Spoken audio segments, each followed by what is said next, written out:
What's up, everybody? It's Caleb. I'm going to get to know you a little bit better because you're basically my friends. So, something about me is that I'm from Iowa. That has to do with the fact that I'm wearing this Iowa hoodie. Another thing about me is that I don't know how to swim. When I was a little kid, I fell out of a boat, and then I fell at the bottom of the swimming pool one time. I should really learn how to swim because I've needed to swim really badly twice in my life, and I couldn't. Another thing about me, my mom was going to name me Walter, Walter with an O, but she named me Caleb instead. I'm really glad. Sometimes I'm oh, my name kind of sucks, but I'm well, it could be Walter. All right, enjoy the episode.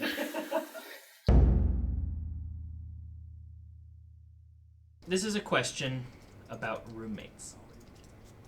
So, the story is that you're moving alone to a city that you've never lived in before. You don't have any friends there. And you're going to get an apartment with one roommate. Now, this roommate, you have to live with them for about a year. You're roped into living with this person for a while. You're making a year commitment at least. Yeah, to live in a 2-bedroom apartment with this person. And there are 5 different people that you get to choose from to be this person, to be this roommate. And these are the 5 different people. And the question is, you choose which of those people you'd want to have as a roommate. The first person is someone that you would inevitably fall in love with, regardless of any of your other stuff. This is the kind of person that you would just naturally, over time, fall in love with or become smitten by. They're great, and they treat you as an acquaintance and a friend. Friend, huh? But they will never return the feelings of love. You'll always be friend zoned. Essentially. They just don't see you that way. But they are basically what you would think your perfect partner would be. Damn. Brutal. Person number 2... Yeah, person number 1's out, by the way.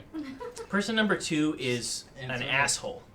Mm-hmm. They are constantly putting you down, making jabs at you. It's usually in jest. It's kind of funny, but sometimes it really hits you hard, and you just go into your bedroom and think about sad stuff, and you're wow, they really said that, and that really hurts my feelings. They're mean. They're not nice, but they still pretend like you two are friends. The catch, though, is that every so often they will get you a really expensive gift you've been really wanting. And sometimes they'll feel guilty for what they've done, and they'll just cover all your rent and bills for the month. Sometimes. Ooh. So that's the second person. Take some abuse. Well, that was a pretty redeeming quality, so they're not quite out yet. The third person, I don't even know if they're an asshole anymore. The third person you never actually see. Oh. They stay in their bedroom 100% of the time. Oh. And you know that they're in there, but you never verbally talk to them. You communicate sometimes via email with this person. And you just know that they're in there, and that you never hear them, you never see them. They're just always in their bedroom, and you never encounter them throughout your entire... Can you smell them?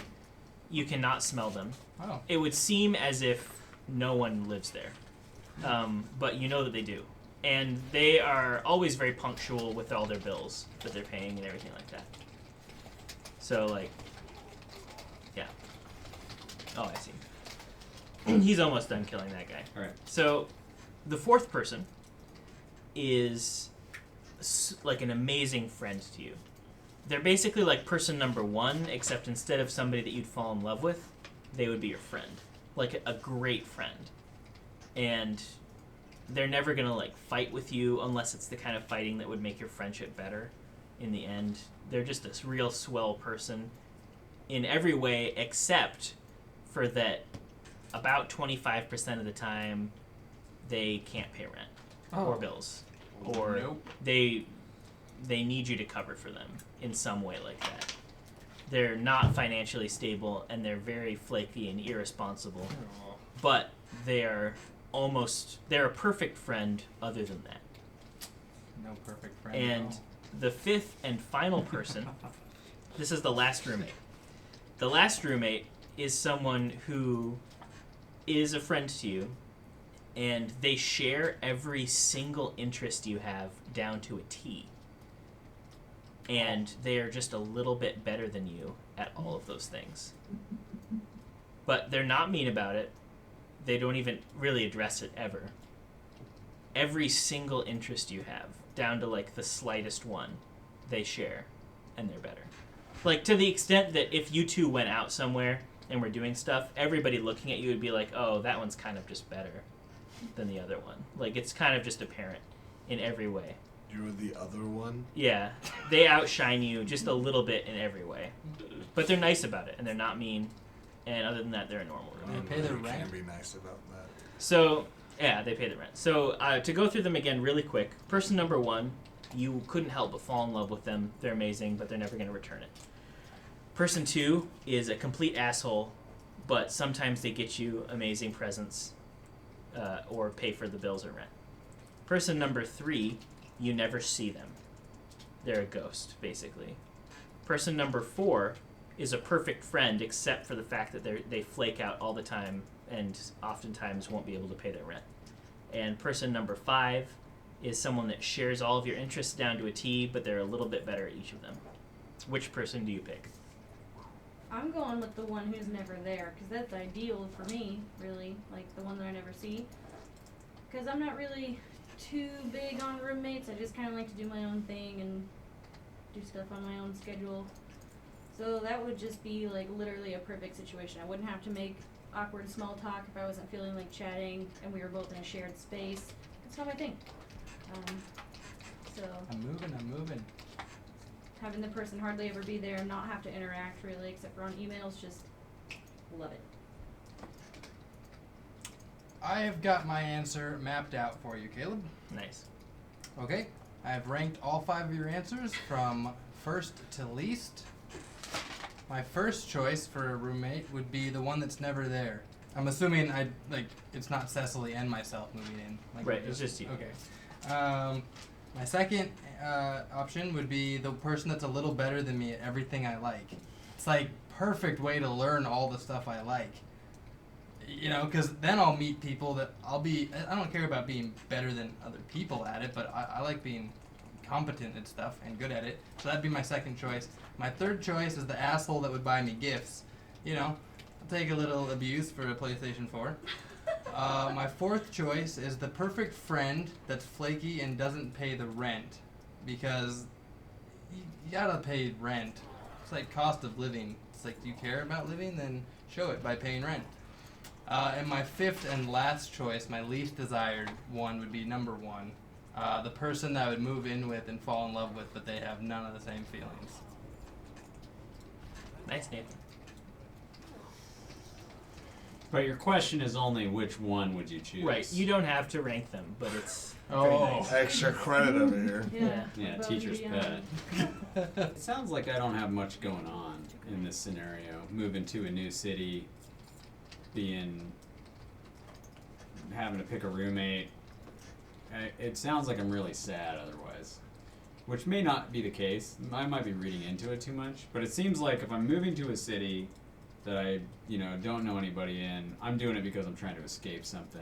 And the truth of the matter is, I like helping people get through their shit. And so my number 1's the asshole, because I could really use the help on occasion, and I think that I could make him or her not so much of an asshole. And I'm really not someone that people typically want to argue with or poke fun at, because I have sort of a sharp tongue when it comes to witty banter. People don't want to get in those type of sparring matches with me. So I think that the asshole would basically learn to keep their opinions to themselves, and then feel bad about those opinions and pay for my rent and stuff. Nice. Mm. Well, let me chime in really quick because mine's not going to be interesting. I'd also pick number 3, along with Cecily, the person that you never see, because I think I would almost be that person. So I don't know. I'm not that into people. You're all great, but, Yeah, alone time is nice. I couldn't. I'm not trying to rank them like Nathan. I just really don't know what my choice is. I can't do number 1 or number 5 because that's torture. Both of them are just for me it would be absolutely. torture. I know myself, and I wish I could be as optimistic as Nathan and think I could learn from living with that person. But I know me, and that direct comparison every single day, and being referred to as the other one. I couldn't. There's no way I could do that. I could be friends with that person, but not live with them. I think I am friends with that person. And I could not live with somebody I have a crush on. That's just a mistake. I could not. No. Honestly, probably the flake. I'd like to think that would be. If I knew 25% of the time I'm most likely going to help him out, I'm going to have to help him out, then I'd probably do that. Yeah, number 4. All right. Flaky good friend.